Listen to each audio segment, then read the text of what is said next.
Hello viewers, আপনারা দেখতে পাচ্ছেন মাছ ফ্রিজে রাখলে মাছ জমাট বাঁধে, তাই পানিতে রাখলে এভাবে রক্ত বেরিয়ে যায়, ভালো পরিষ্কার হয়।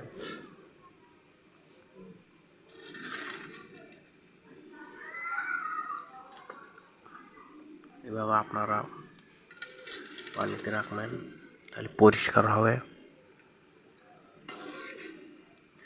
জিনিসটা সুন্দর হবে।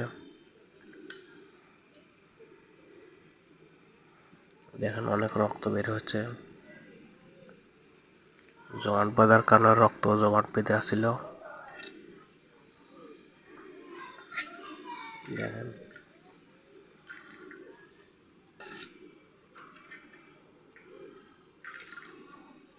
সুন্দর হয়েছে, সুন্দর রক্তগুলো